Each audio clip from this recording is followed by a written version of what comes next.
Alright, it is time to warm up and time to go towards the first target. Now, before I swapped to the Ashimmu, I used the Astero to scout and scan the target. They are located very close to the mission beacon, aligned to the station, so I warped at around 4 kilometers. Should land within the optimal range of the lasers at that distance. Okay, there is the battlecruiser, and I should land at 20 kilometers, 21 kilometer, I was close. They have been tackled, webbed and pointed. Now I will go and orbit at 24 kilometers. I actually might change the orbit a little bit closer to 19 kilometers.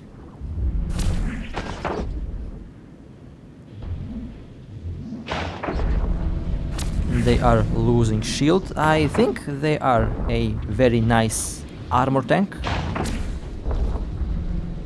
Actually, did I just see that ship boost shield? Okay, that's interesting. Orbit is set at 21 kilometer. They are using pulse lasers, and it also looks like they have some very nice DPS.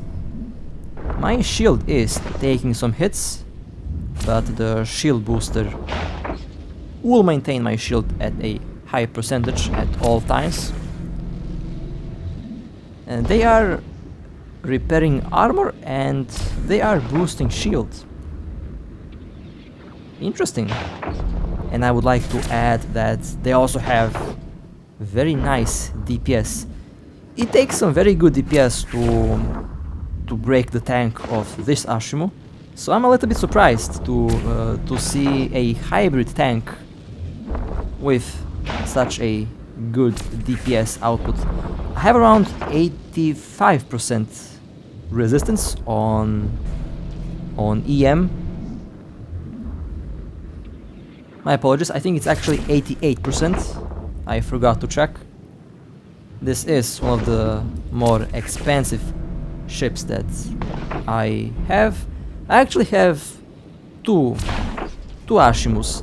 One is the cheap one and the other one is this one that has expensive rig integrations. Now the battlecruiser is in hull. I am at 63% shield, now at 71%, and now at 65% shield. My capacitor is also slowly running low. The large Nosferatu is keeping my capacitor alive, so I'm not really worried about the capacitor on the Ashimmu. They are at 5% hull and they have been destroyed. That was a very nice fight. I'll be honest, I'm surprised at the DPS output of that ship. I really have to go and take a look at the build, because I am sure that I have seen them use a armor repair and a shield booster at the same time. Okay, now let me warp. Let me boost shield back up to 100%. One more cycle and everything should be good.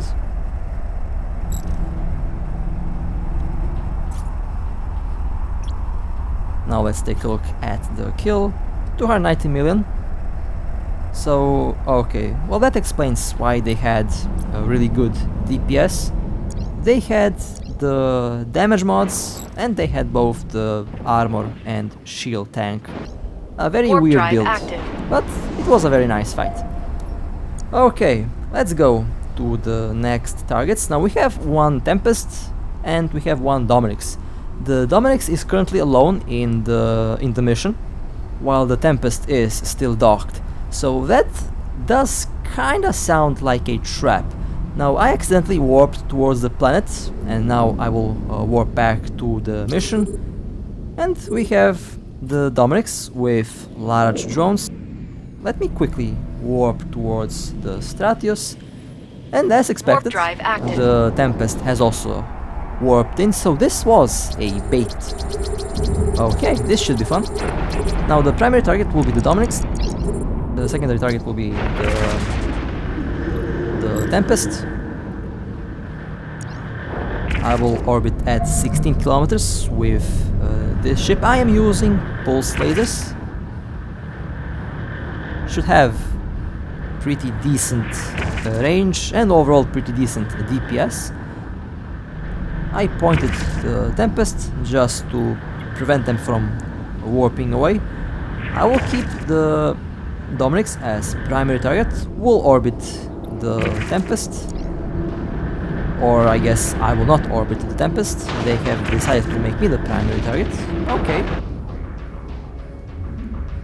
I will keep the webs and lasers on the Dominix to keep them in place, and I will orbit the Tempest at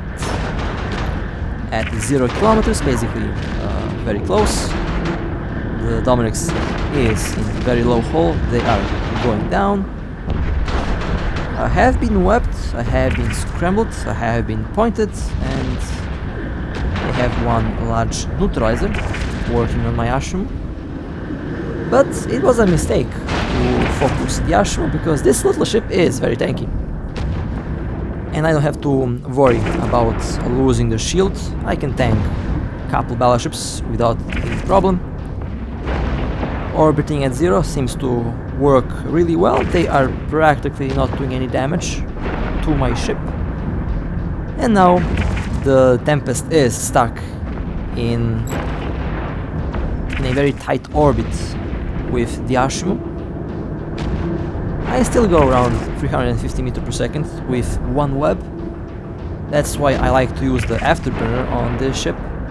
Basically, I don't have to worry about any scramblers. I still have very decent speed at this range, and I can orbit at 0 while still applying damage. And the Tempest has been destroyed. That was a very nice fight. A very nice bait as well. Next target we have one Gila. Now this Gila warped to the base, so I suspect that the Gila is a bait, but we will see what will happen. I will gladly take a bait ship, and there is the Gila, perfect warp-in at 20 kilometers. They have been webbed and pointed.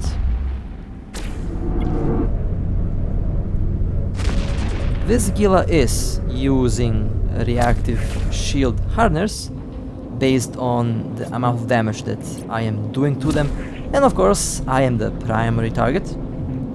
They have sent drones at me, but the drones will not do a lot of damage to the Ashimmu.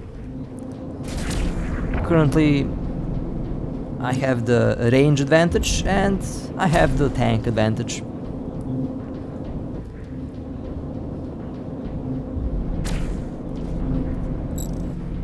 The Gila is now in low shield and low armor. They are taking heavy hull damage.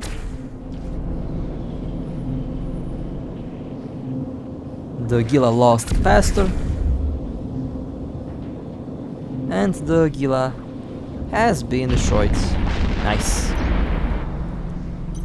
The capacitor of the faction cruiser went down couple moments before the ship itself, which was kind of interesting.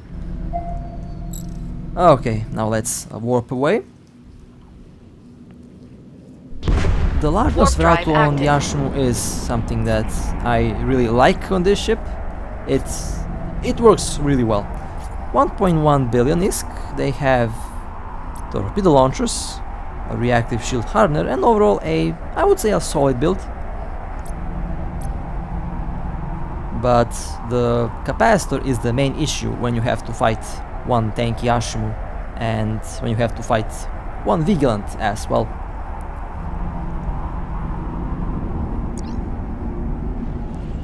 Now let's wait out the criminal timer. This is the build from the previous two ships. This is the Dominix. Both of these ships were built for PvP, as expected. Although the Dominics did not use medium drones, which was a mistake. And now this is the build on the Tempest, which is again very solid. 1 scrambler, 1 point, 1 web and 1 large neutralizer.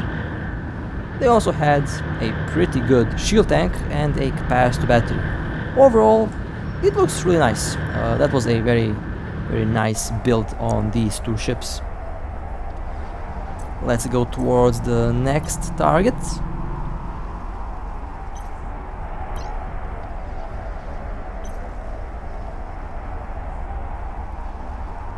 We have one Condor interceptor. Now this interceptor has tackled our Ortos and I came for help. I really like to shoot down interceptors, especially with the Ashimmu. One web, actually dual webs, and large Nosferatu is practically enough to make their capacitor go down to 0, and it's enough to slow them down. In this case, it worked really well, and that was a very nice kill. Okay, the loot has been collected. Now let's take range.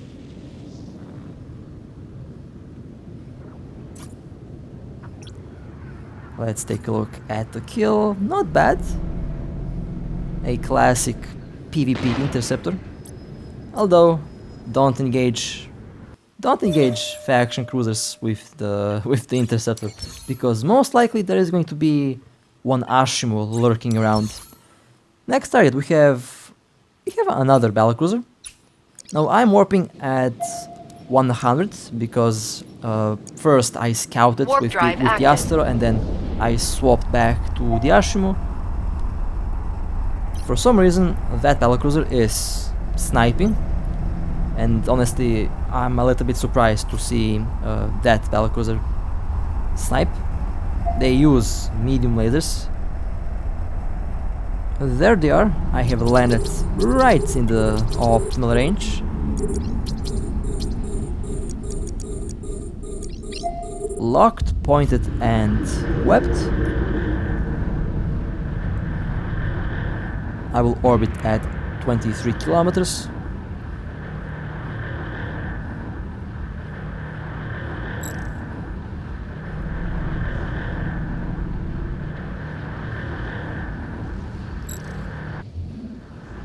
Now they look tanky. That is a armor tank, and I think they are using beam lasers. Both of our ships are using beam lasers, so we are both at optimal range for our weapon systems.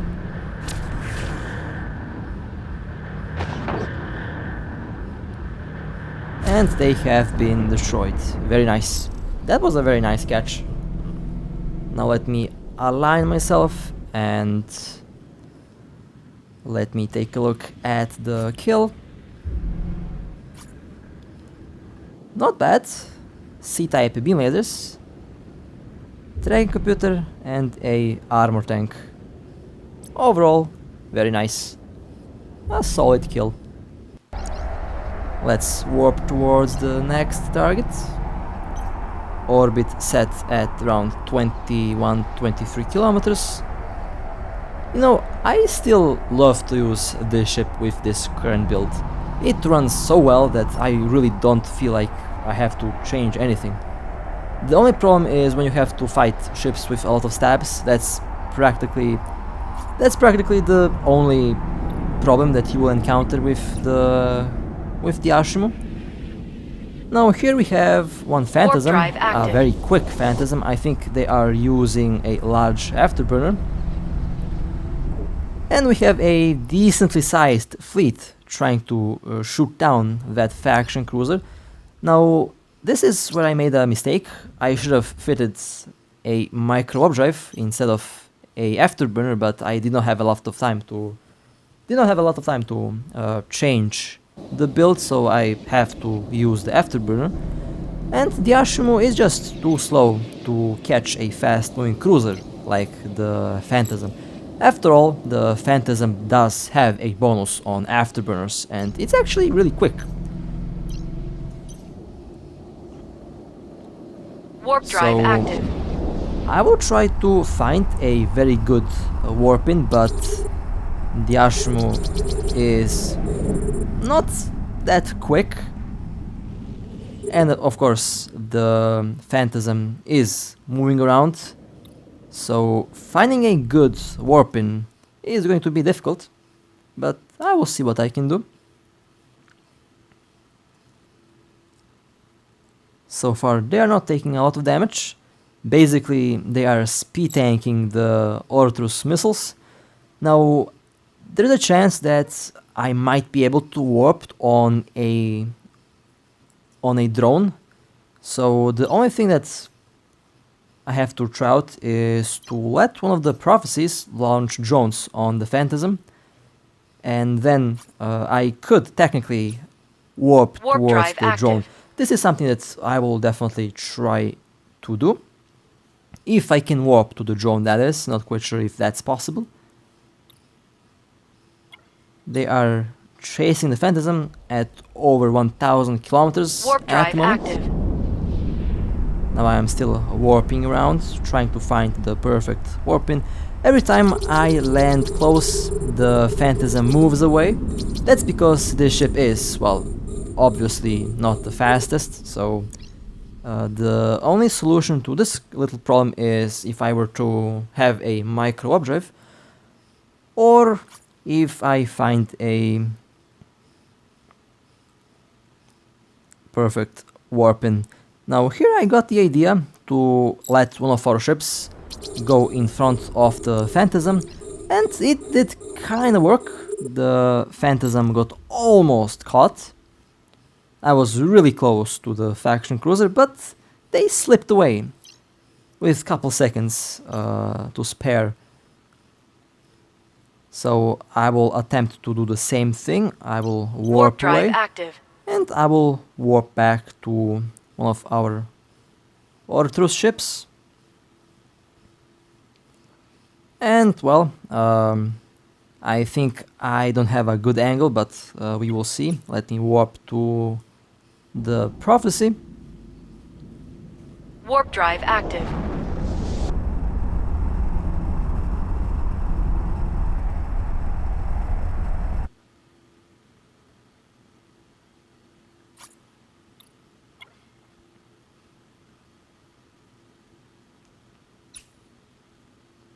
Warp drive active.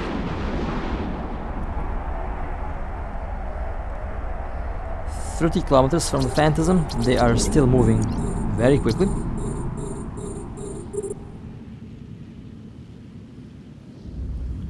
I think we have a couple scramblers working. Not really sure. Okay, the drones are on the Phantasm. So that means I will now warp away and we'll try to warp towards the drones. I think this idea will work. We will find out. So let me quickly go back to the... Let me warp to the mission.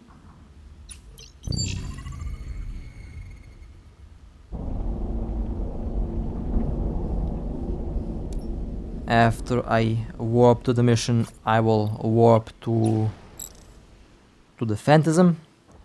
There is 4 drones on the Phantasm. That means I should be able to warp on them. Hopefully I don't mess up the warp, if it's possible. I think it should be possible to warp on a drone.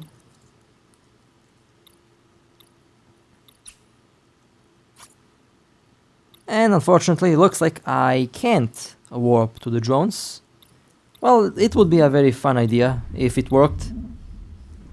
So that means I have to warp to another ship, 1673 kilometers away from the mission.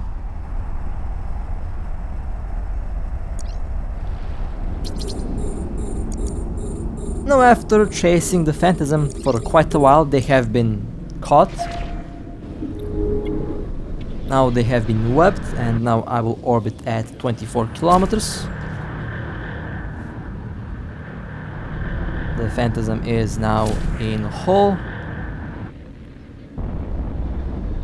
and the Phantasm has been destroyed. That was a very fun chase.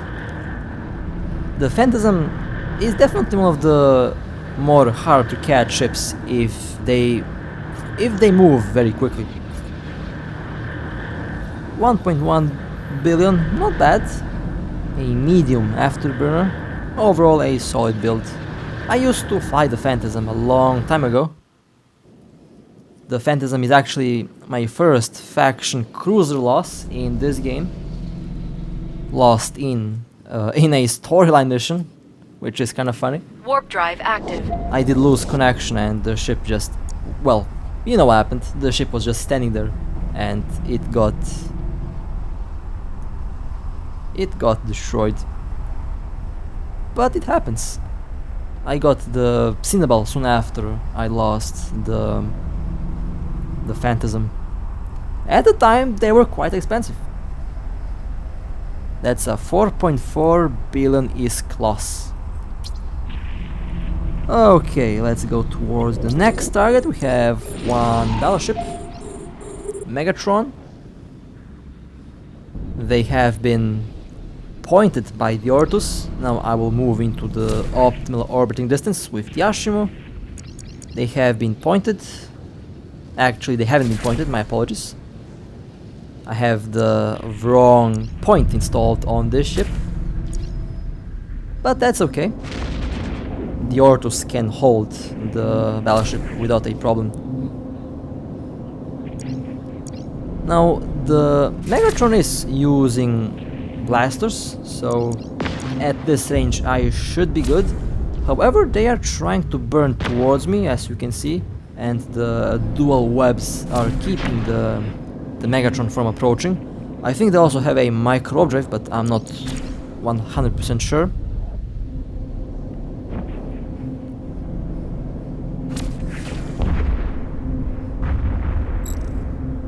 The Megatron has been destroyed, nice. And we have a nice faction cruiser fleet, dual Ortrus and one Ashimmu, which is basically a very nice combination. The Ashimmu with webs keeps the target still, while the Mordu ships go with that full DPS. The Mordu cruisers have a very nice DPS. Can reach 2000 cold DPS on these things. Next target we have one Oracle 2 has been tackled by our cover top ship. Warp drive active. Let me try and web the target. They are 30 kilometers, 40 kilometers away from me. They have one large micro updrive or large afterburner. They are very quick. Now, this was the case with the Phantasm, and looks like it's going to be the case with the Oracle. The Ashimmu's speed is basically its greatest issue, because you will definitely not have enough speed to chase most of the ships around. You have to rely on the webs. However, at the same time, you can make the Ashimmu fast. I have a build that makes the Ashimmu go 1.5, 1.6 kilometers per second with the afterburner, and around 2.8 kilometers per second with the micro drive. But Warp drive I active. mostly use the afterburner now, and I did focus in the engineering rigs for capacitor. Basically a very similar build to the Balgorn, just replicated on the Ashimmu. Works in a very similar way. And our next target, we have one rattlesnake.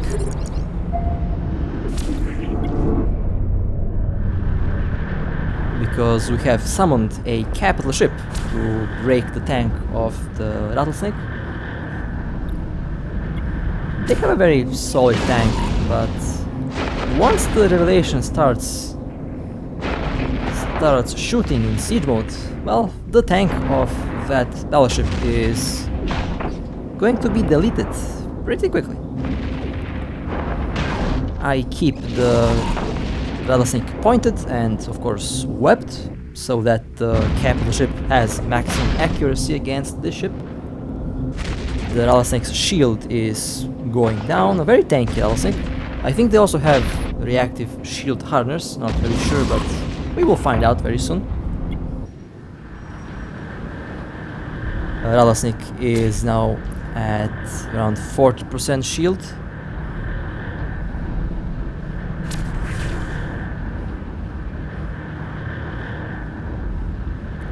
Now the Rattlesnake is into armor, and now they should go down very quickly. After all, the Rattlesnake doesn't have very good armor resistance. It's not a armor tank ship, it is a very nice shield tank. Alright, well, that was a very nice catch, and overall a very nice kill. Let me align myself towards a point in space. Let's take a look at the kill. 3.1 billion, not bad. Very tanky Rattlesnake, as expected, because we did need to launch a capital ship on the Rattlesnake in order to break its tank. Well then, that was a very nice roam with the Ashimmu. The Blood Raider ships overall are still one of my favorite faction ships in the game, and they still remain one of the only ships that I haven't had a problem with. Basically, the build that I use on these ships, even after 2 years, it still works. And I think it will work for the next 2 years, but we will see what will happen. So I hope that you enjoyed this little ride with the Ashimmu. Again, I really love this ship.